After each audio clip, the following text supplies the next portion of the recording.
참으로 오랜만에 찾아뵙습니다. 네. 정말 오랜만에. 그동안에 머리도 희끗희끗해졌어요. 감사합니다.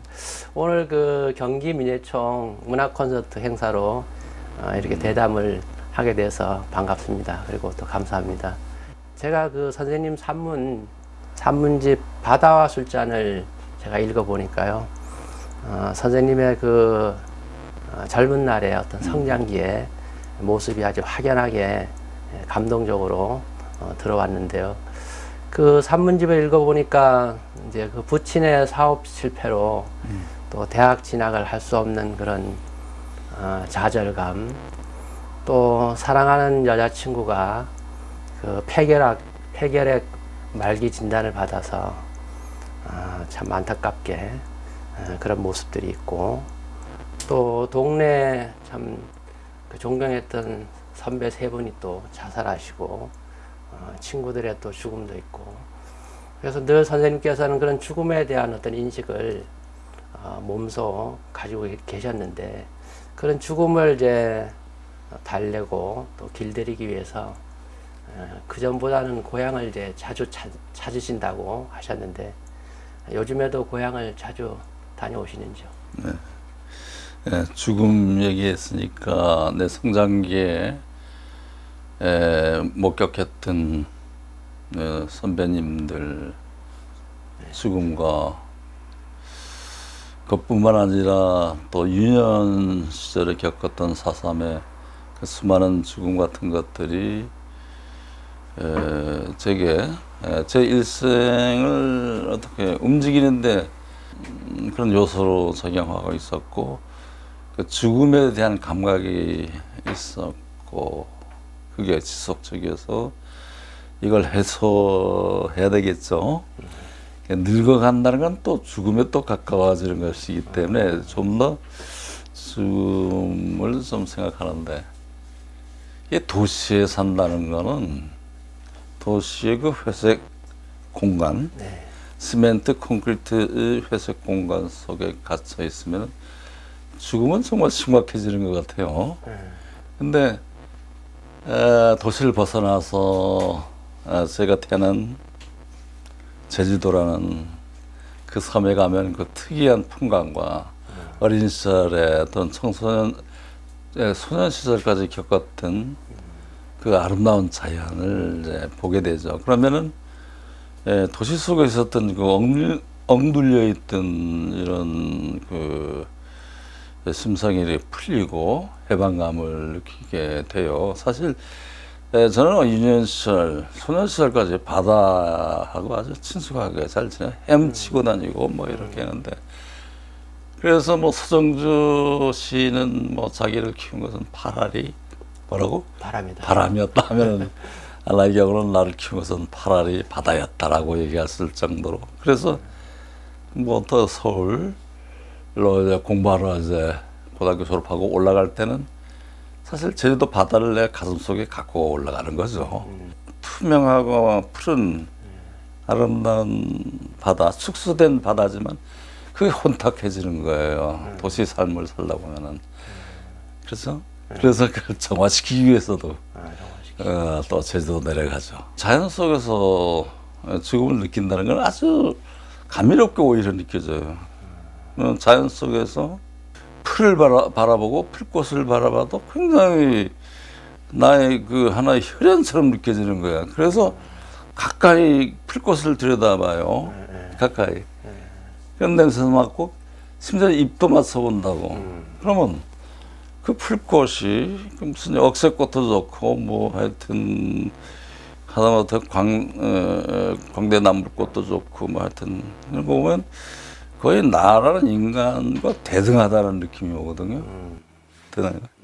그러면 뭐 식물 또는 풀꽃이 피었다가 쓰러지고 이런 걸 보면서 아, 인간도 뭐 그렇고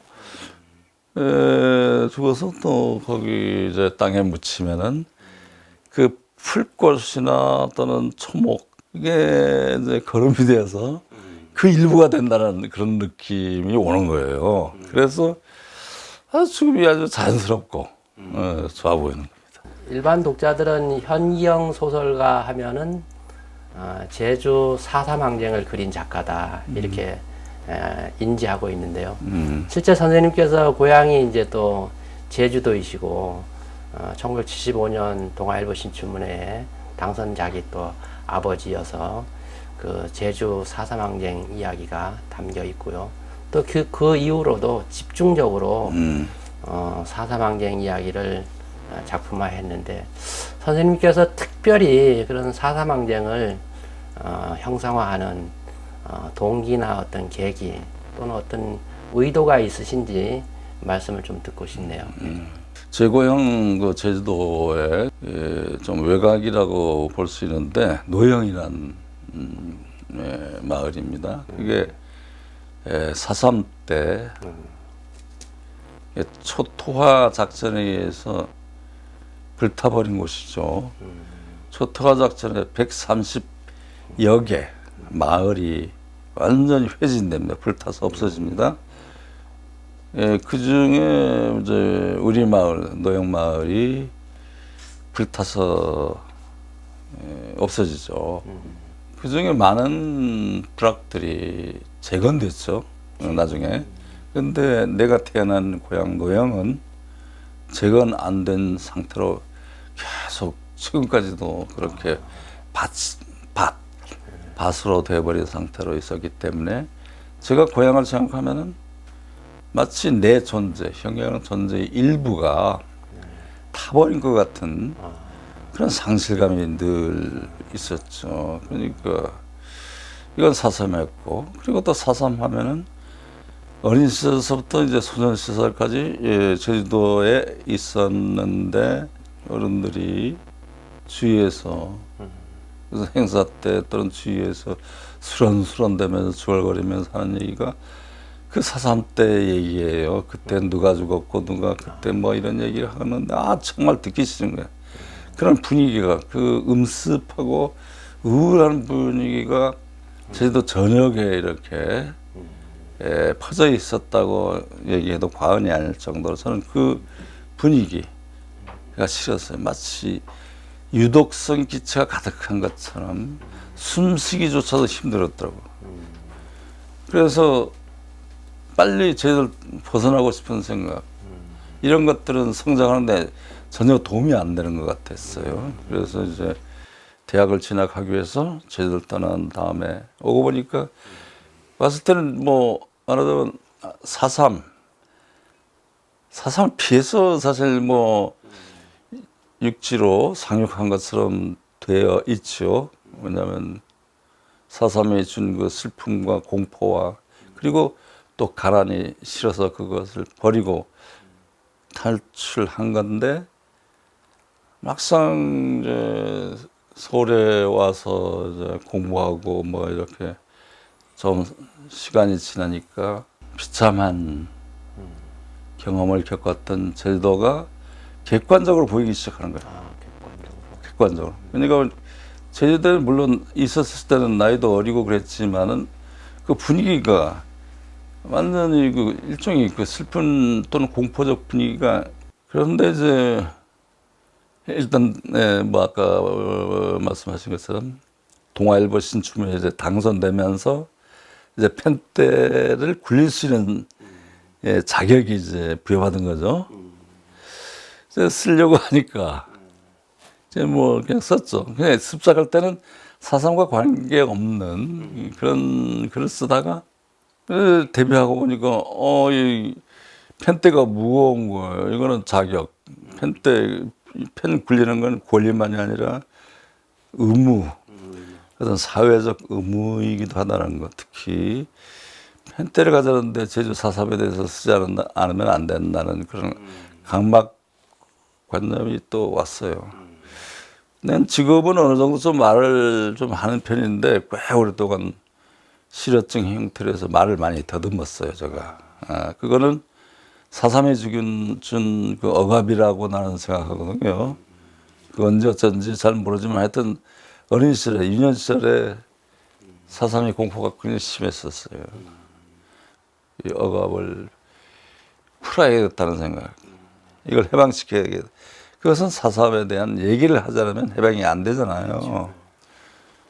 그런 의미도 있고 해서 이제 4.3에 대해서 이제 글을 썼죠. 근데 한 서너 편만 쓰고 중편 하나하고 단편 한 두어 편 쓰고 이제 4.3에서 벗어나려고 했는데 그게 잘 안 되더라고. 그래서 지금까지도 4.3에 대해서 관심을 갖고 문학적으로도 지금도 좋게 형성해 보려고 생각하는데, 지금은 이제 마음 편안하게 4.3을 내가 받아들이고 있지만 중간에 4.3에서 벗어나려고 그래서 4.3 문학에서 문학적으로 이젠 4.3 소재를 이제 그만두고 어떤 보편적 소재 주제를 가지고 써보자 했는데, 악몽을 한 두어 번 꿔. 밤에 지독한 악몽을 꿨는데, 수인삼촌이라는 4.3에 관한 소설 쓴 다음에 군 정보기관 보안사, 지금은 국정원이라고 하는 그 기관에 끌려가 가지고 3일 동안 고문을 당하는데, 그때 고문하는 방식으로 그러니까 악몽에서 엄청난 고문을 하는 거야. 비명 지르면서 이제 깨는 거지. 식은땀 흘리면서. 근데 그 고문하는 주체가 그 보안사의 그 고문자들이 아니고 4.3 때 돌아가신 원원들이 나를 고문하는 거야. 하면서 하는 말씀이, 네가 4.3에서 뭐 한 거 있다고, 어? 뭐 경쾌하게 이제 떠난다고, 뭐 이런 식으로 매우 차라, 뭐 이런 식이 되고, 그런 걸 한 두 번 악몽을 꾸고 나니까 안 되겠다, 벗어나지 못하겠다 해가지고, 그래서 이제 뭐 그냥 4.3 진원곡을 쓰는 사람으로 이제 내 자신을 저기 내리고 이렇게 살고 있습니다. 그 악몽을 꿨다는 말씀이 더 이렇게 실감나게 와닿습니다. 좀 전에 말씀하신 그 순이 삼촌, 1979년에 창작가 비평사서 나오는데, 그걸 이제 문제가 돼서 좀 전에 말씀했듯이 군 수사기관에 잡혀가서 고문도 당하고 한 달여간 또 고초도 당하시고, 또 80년대도 또 그게 문제가 돼서 종로경찰서 가서 또 한 일주일 정도 고초를 당하시고 했고, 또 책도 또 판금 조치 당하고 했잖아요. 그 상황을 조금 더 한번 말씀해 주시죠. 예. 아까 잠깐 얘기를 꺼냈는데, 순이 삼촌이라는 중편 소설을 쓴 다음에 전두환 신군부 세력이 쿠데타를 일으켜서 이제 등장했을 때예요. 그래서 계엄령이 있을 때에 순이 삼촌을 썼다고 해서 이제 잡혀 들어가서 정식으로 기소하는 게 아니라 이제 고문하고 매 때려서 이제 내보내려고 그렇게 해서 이제 잡혀 들어가는데, 죽음 직전까지 끌고 가는 것이 고문이에요. 그리고 죽지 않게끔 하는 기술. 좀 뭐 여담 삼아서 얘기한다면은 몽둥이 찜질을 하는데 두 사람이 달라붙어. 한 사람은 몽둥이를 쥔 사람이고 한 사람은 내 몸을 돌려. 그러면 이게 뭐 한 대 때리면 손이 거기로 갈 거 아니에요. 그냥 손 거기 가지 못하게 이렇게 붙잡고 이렇게 해서 정교하게 그냥 살집 비는 데만 골라 때리더라고. 몸을 돌려가면서 여기 이런데 팔뚝이 뭐 이런데 다 그런데 한 대가 기술 부족으로 내가 엉치뼈 맞았지. 그게 지금 안 좋은데, 그걸 견디려면은 온몸 그냥 저항하는 거지. 온 세포가 그 매질에 저항하는 거예요. 금세 입술이 타고 말이야. 처음에 이렇게 됐어. 잡고 들어가자마자 0.5초 내로 군복으로 갈아입어 하고 군복을 내던지는데, 군복을 이렇게 보니까 어두운 침침한 그 지하 감방인데, 이러다 보면 가랭이에 피가 묻어 있어. 피가 흥건하게. 이거 피 묻었는데 하고 내보니까 새끼 눈은 좋구만. 딴 거 갖다 주더라고. 벌써 그때부터 겁을 주는 거예요. 그게 사람 피인지 돼지 피인지 하여튼 갖다 묻혀놓고 어? 그렇게 해서 사람 겁주더라고. 하여튼 뭐 우스갯소리인데 겁똥이라는 거 아시나? 겁똥 싼다. 겁 먹으면 똥을 지지는 거예요. 내가 그 겁똥을 쓰는 거야. 그러니까 많이 나오는 게 아니라 국물만 지지는 거야. 팬티는 갈아입을 수 없잖아. 나중에 이건 다 말라붙어서 이제 괜찮아졌지만. 하여튼 그 이튿날에 이제 뭐 그때 네일을 입었었는데 그 네일 위로 고문당한 매 맞은 위로 이제 쌀이대로 또 조지더라고. 야, 손 내밀어봐 이렇게 내밀면 이렇게 넌 선생이 애들 때릴 때 그랬지 이 자식아 손 엎어 이렇게 해서 여기서 작은 야 여기가 이거 여기가 못 늘어지게 이렇게 비틀어졌어. 3일째는 또 그 고문자들이 그 패거리들이 모여가지고 4명인가 5명이 그냥 뭐 집단 모든 발치기로 그냥 뭐 치고 뭐 그랬었어. 그래서 이제 한 달 동안 뭐 감옥에 있다가 나왔거든. 나는데 어떻게 지내라고 뭐 궁금했던지 나를 고문했던 자가 전화가 왔었어. 그러니까 나는 이제 그 감옥 그 지옥에서 벗어났으니까 한마디 해야 되겠다 싶어서 딱 전화해서 당신 해도 너무했어 딱 그랬거든. 그러니까 당장 반말로 이 새끼 봐라 너 다시 끌려와서 또 맞을래 그러더라고. 아니 그게 아니고요. 전화해 그게 아니고요 뭐. 그러니까 그건 그렇고 말이야. 그 순이 삼촌은 어떻게 됐어? 그래. 그래서 재판 들어갔습니다. 그 재판 안 걸기로 했는데, 아니 그게 아니고 그런 재판이 아니고 초판이 다 팔려가지고 순삼촌 책이 초판이 다 팔려가지고 재판 들어갔다, 재판 찍었다 이 말씀이에요. 그것도 큰일 났네 뭐 그러더라고. 처음에는 이제 재판에 걸려고 그랬지. 재판에 건다는 거는 이제 법정에 날 세우겠다는 건데, 그래서 법정에 세우면 어떻게 되겠어? 그럼 나도 변호사를 데리고 그러면 그 법정에서 이제 다툼이 있을 거 아니야. 사삼은 무엇인가? 이게 나오는 거야 이제. 지금까지 도대체 사삼에 대한 논의가 없었는데 공식적으로 법정에서 사삼은 무엇인가? 변호인은 그걸 공부해서 얘기해야 될 거 아니야. 그렇죠. 그러니까 그거 하기 싫은 거야, 그것들이.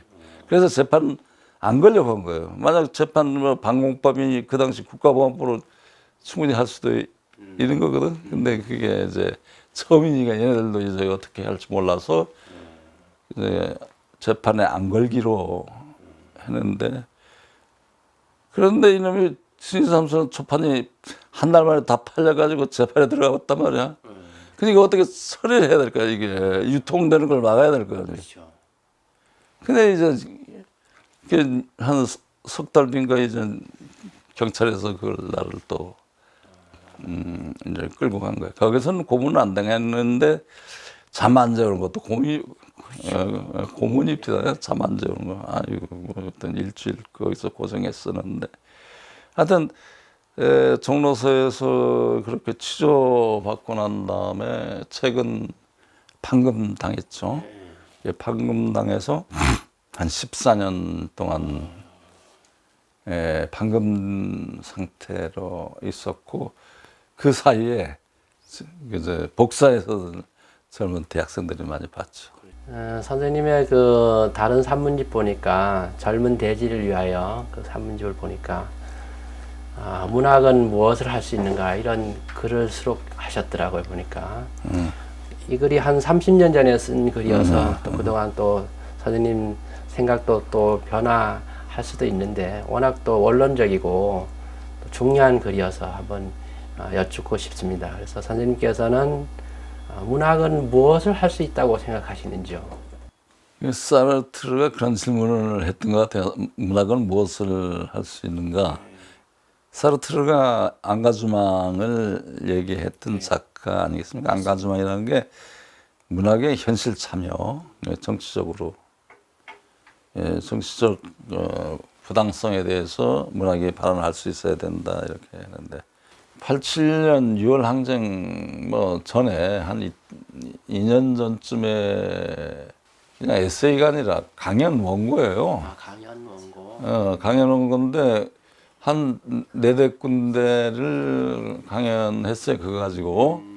그래서 나중에 책을 낼 때 그 강연을 좀 길게 좀 이렇게 좀 늘려가지고 에세이 형태로 해서 책을 냈습니다만 그때는 문학의 효용성, 문학은 무엇을 할 수 있다 이런 생각을 하는 거예요. 이 박정희의 그 파시즘, 박정희의 그 군사 독재 그리고 그 뒤를 이은 전두환의 그 무지막지한 군사 독재. 이것은 아니다라고 이제 문학이 발언을 해야 될 것이 아니냐.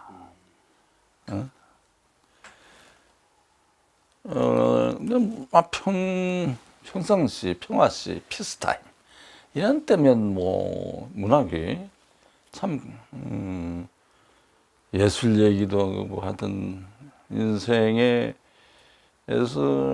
아름다운 사랑이랄지 삶의 풍요로운 삶의 얘기를 할지 하여튼 이런 얘기가 있을 수 있죠.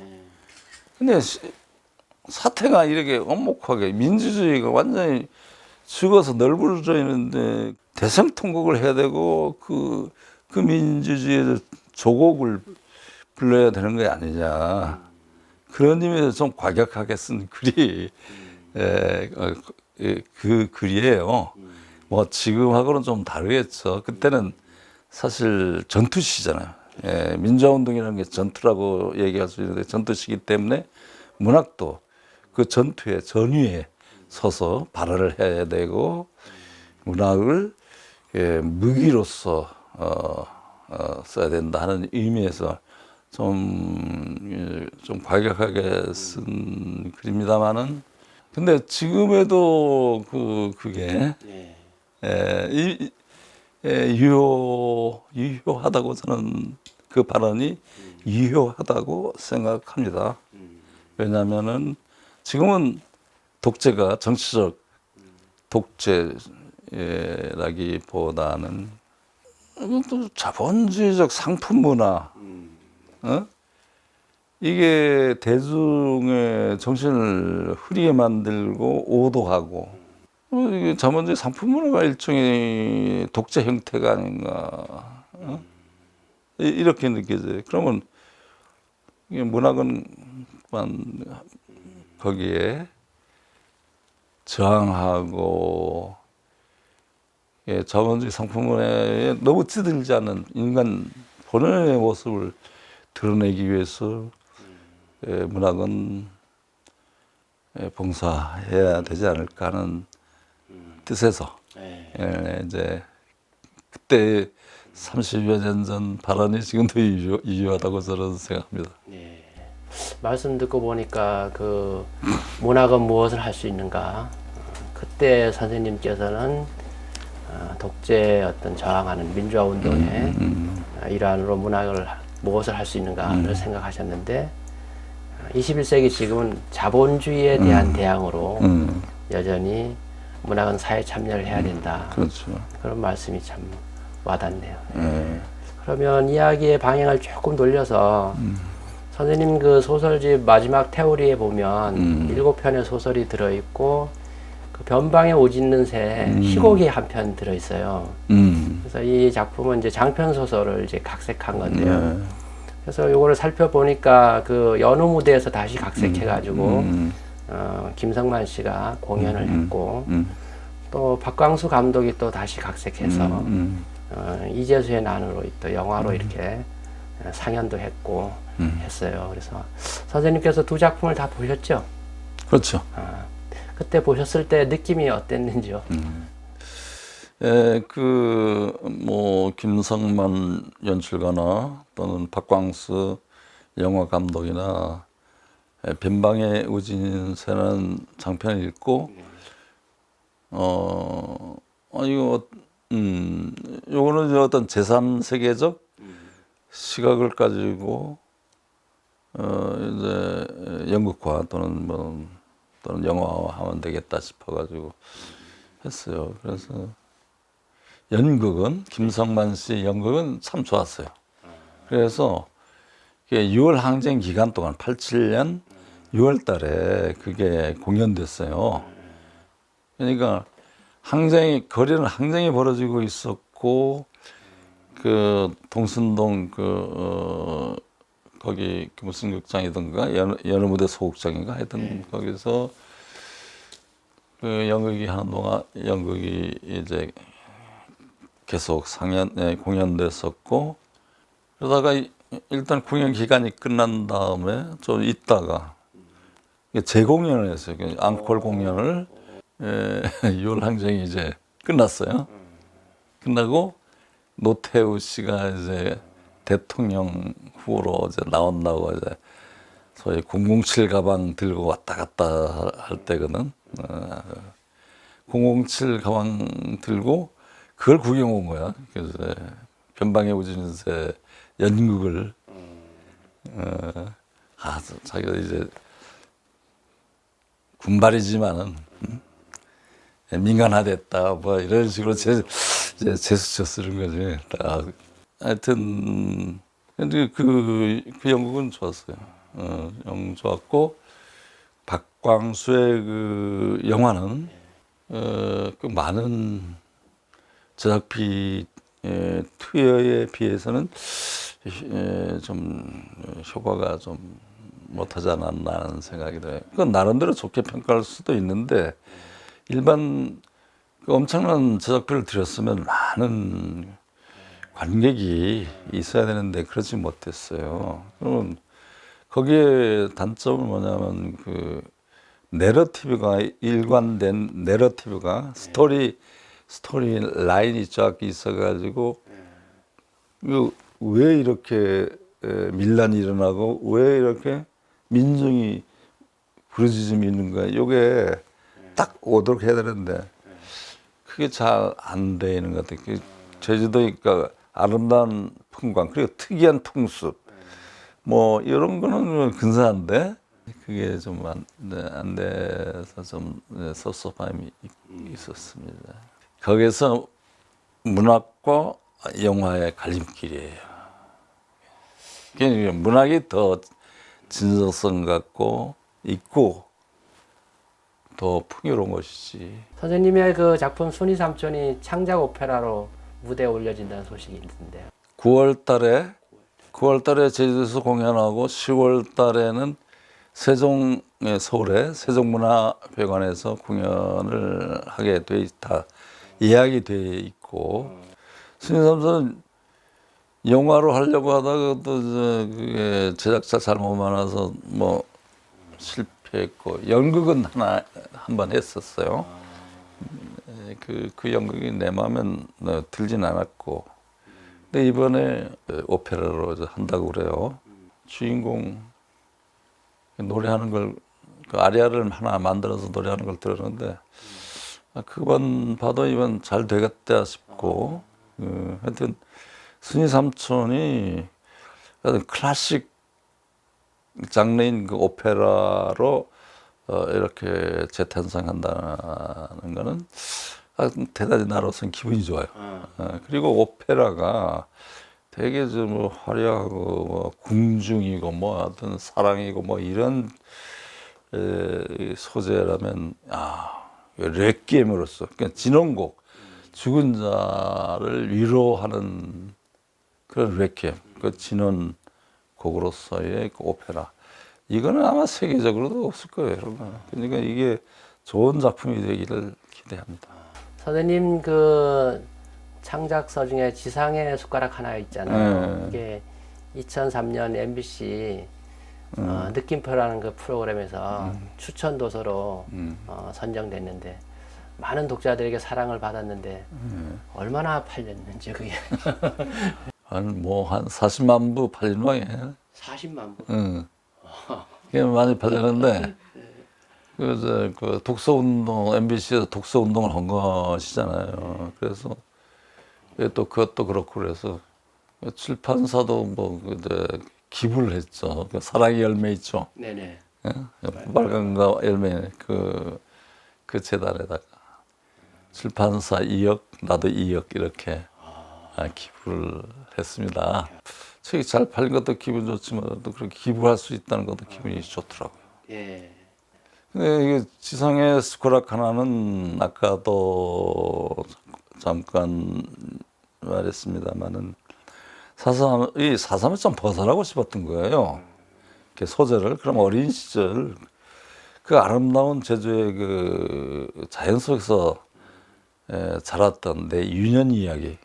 제주의 아름다운 자연이라는 뭐 아까도 말씀했지만 바다거든. 사실 바다에서 많이 헤엄치면서 자랐는데 그 얘기를 유년 씨 어떻게 성장하는가를 이제 쓰려고 그렇게 아름답게 써보려고 했는데 잘하는 공간에 보니까 사삼이 끼어 있는 거예요. 사삼에 대해서 열정적으로 쓴 거예요. 열정적으로 쓰고 나니까 이건 성장 소설이라기보다는 사삼 소설이네 이렇게 나오더라고. 당연히 그렇게 나오죠. 정말 사삼 얘기 더 이상 하기 싫은데 이거 어쩔 수 없이 한다 이런 발언까지도 나와요 그게. 그러니까 더 독자는 사삼 그렇구나. 그 선생님께서 그 책의 서문이나 후기를 보면 술을 좋아하셔가지고 술을 안 드셨으면 더 많은 작품을 썼을 텐데 이런 아쉬움을 표하기도 하고 했어요 보니까. 제가 살펴보니까 뭐 선생님 소설집도 8권 있고 산문집도 3권 있고 또 청소년 소설도 있고 아동용도 있고 또 번역도 하셨더라고요. 베니스의 상인. 보니까 결코 과작은 아닌데 술을 그렇게 좋아하시는가 보죠? 사실 과작은 과작이죠. 왜냐하면 내가 20년 교사 생활을 했거든요.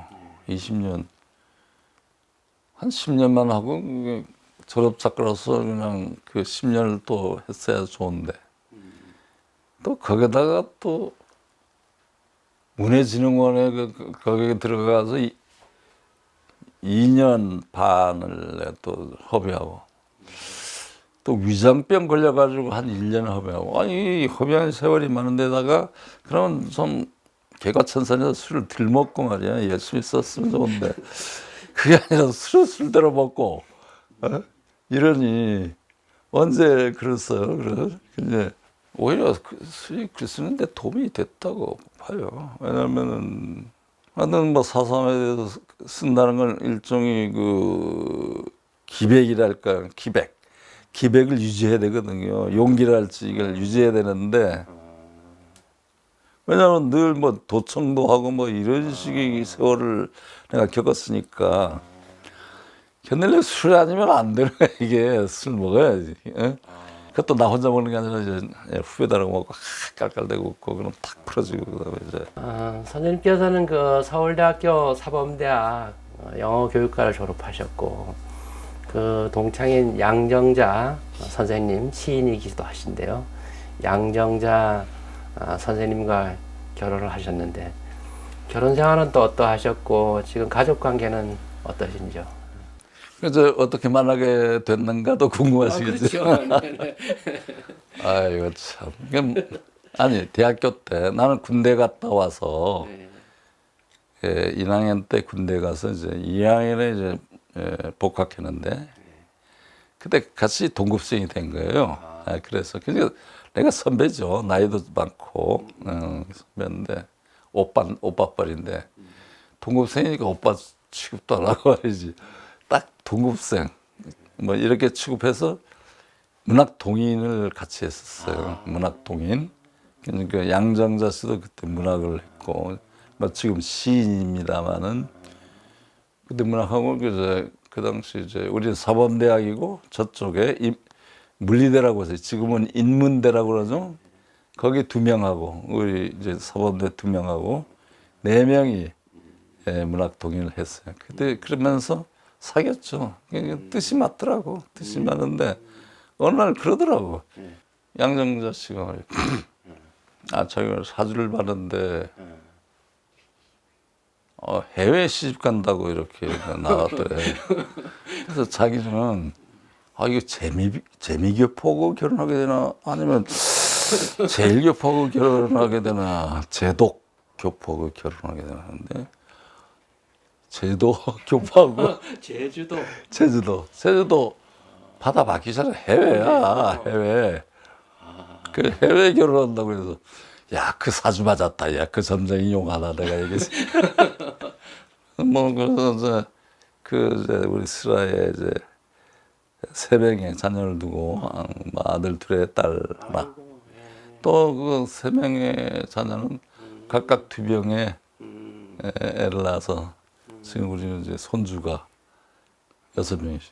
아유, 다복하시네. 선생님 그 사회활동 경력을 보니까 4.3 연구소 초대 소장을 지내셨고 또 민족문학 작가의 이사장을 또 역임하셨고 한국문화예술진흥원 원장도 역임하셨고 또 4.3 평화문학상 운영위원장도 지내셨고 이렇게 우리 사회의 중요한 직책을 맡으셨는데요.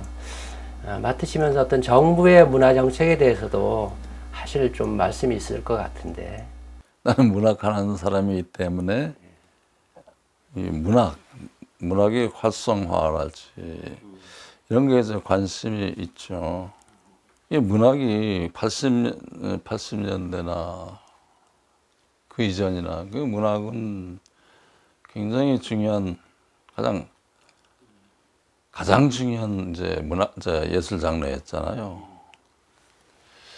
이제 시는 아직도 중요한 그 위치를 놓치지 않고 있는 것 같습니다만은 소설 쪽은 제2지망 비슷하게 이제 지망자들이 소설 지망자들이 제2지망처럼 이렇게 되어 있는 것 같아요. 왜냐하면 제1지망은 시나리오 라이터 그렇게 되는 거예요. 시나리오. 그러니까 이게 사회적 이슈랄지 역사적 이야기랄지 이런 게 소설이 담당했던 것이 영화 쪽에서 많이 가져가 버리는 것 같아.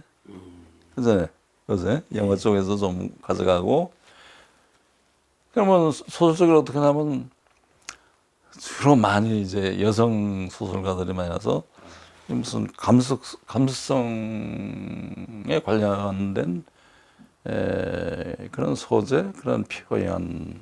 그러니까 이야기가 굵직한 이야기가 아니고 좀 강한 얘기가 아니다 보니까 소설에서 너무 소시민적이고 너무 그 쇠말적이다랄까 하여튼 사소한 걸 아름답게 이렇게 재발견하고 이렇게 쓰는 건 좋긴 좋아요. 근데 그러다 보면 독자를 잃게 되거든요. 독자를 많이 잃게 되고. 지금 그 영화 쪽으로 옛날에 소설 독자들이 영화 쪽으로 많이 가 있는 것 같습니다. 그러나 소설 문학은 굉장히 중요해요.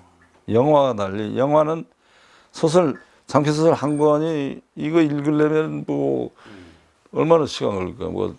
천천히 좋은 작품 한 3, 4일 이렇게 걸려야 다 끝나죠. 요것을 토대로 해서 영화를 만들면 그건 단 몇 시간?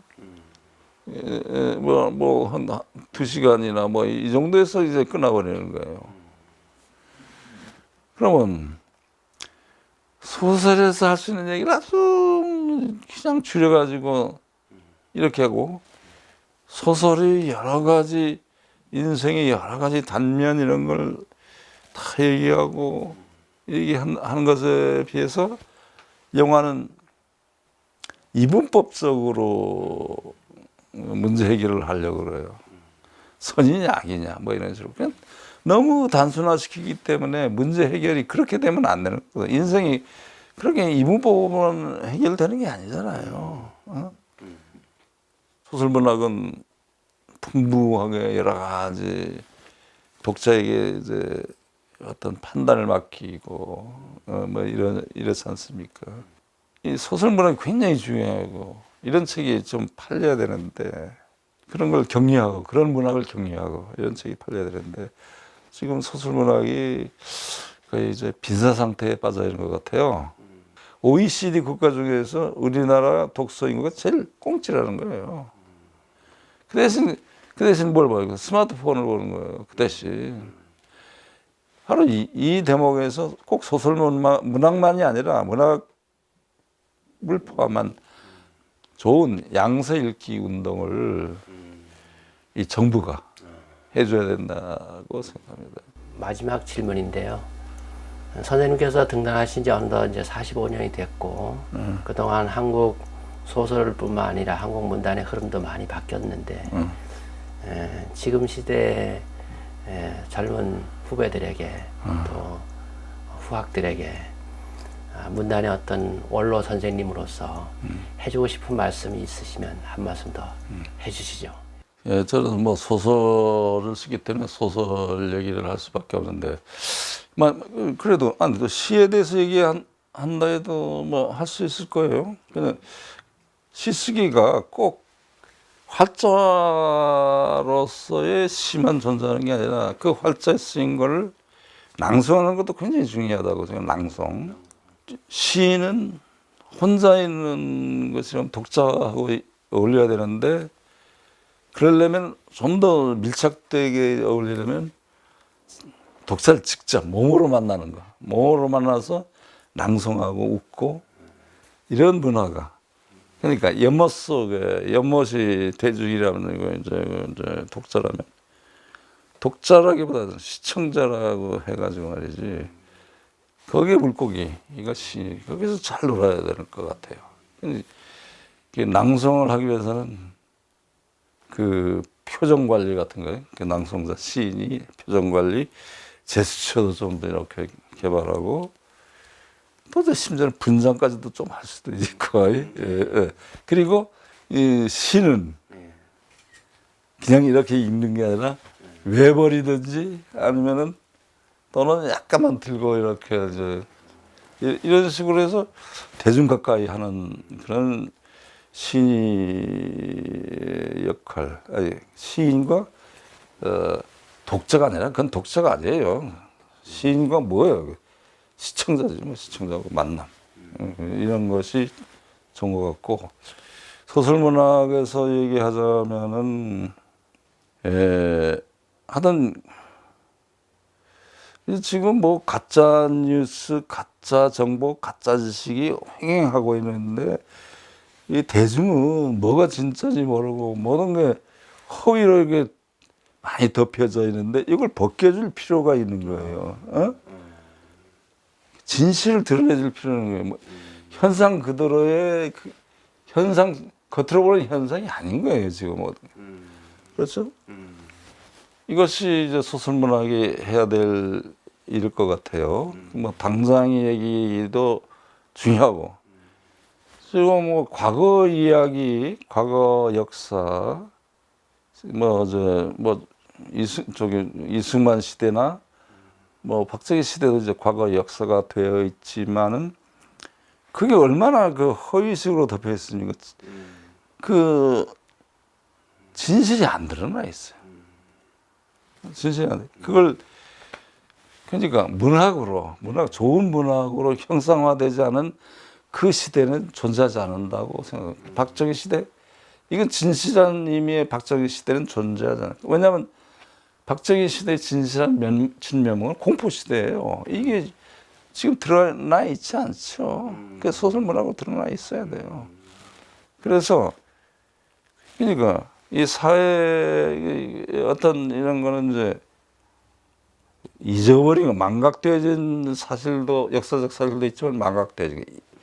그 당시 사람들은 알고 있는데 지금 사람은 모르니까 이건 망각되어진 또는 그 당시부터 허위의 사술을 이제 해가지고 호도되어진 그런 진실들이 있죠. 그걸 망각에서 건지고 또는 허위 껍질을 벗기는 이것을 소설 문학이 해야 되는데 구체적으로 나는 그 한강이 그 일을 하고요. 한강이 선택한 5.18 그 소재가 많은 사람들이 큰 이미 뭐 40년 전 그 구닥다리 40년 전이죠. 40년 전에 그 구닥다리 소재다. 그거 뭐 어떻게 그 소설 소재가 되자 이렇게 해서 손은 안 되는 거예요. 근데 한강은 그 미체험 세대예요. 그 국민학교 뭐 어릴 때 국민학교 초급반일 때 겪었고 뭐 근데 이게 그런 미체험 세대가 관심을 갖고 쓰는 게 중요해요. 엊그저께 들어가 보니까 모든 5.18이 바로 요즘이니까 5.18 그걸 기념하기 위해서도 그렇지만 소년이 온다 한강의 소년이 온다 종합 베스트셀러 1위더라. 그러니까 그런 걸 써도 잘 팔리고 오히려 독자를 모을 수 있고 그러니까 그 옛것이라고 해서 옛것이 지나간 것이라고 해서 그건 버려진 게 아니라 그것을 망각을 새로운 기법으로 새로운 조명을 받으면은 굉장히 새로운 것이 되는 거죠. 오래된 것이 오히려 새로운 것이다. 이렇게 얘기할 수 있을 것 같습니다. 선생님 말씀 듣고 보니까 요즘에 시인이나 소설가들이 이 시대에 대한 나름대로 참여가 더 필요하다. 그 말씀인 것 그렇죠. 같아요. 예. 오늘 그 경기민회청 문화 콘서트 행사로 현경 선생님 모시고 귀한 대담을 들었습니다. 감사드리고요. 내내 건강하시고 더 좋은 활발한 창작을 많이 해주시기를 기대하고 응원합니다. 오늘 대담은 요즘에 그 코로나19 사태로 이 관중이 없는 속에서 무관중 상태에서 지금 진행했습니다. 혹시 이 대담을 보시고 또 현경 선생님의 말씀을 들으시는 분들은 무관중 상태에서 대담을 했음을 양해해 주시면 감사하겠습니다. 마치도록 하겠습니다.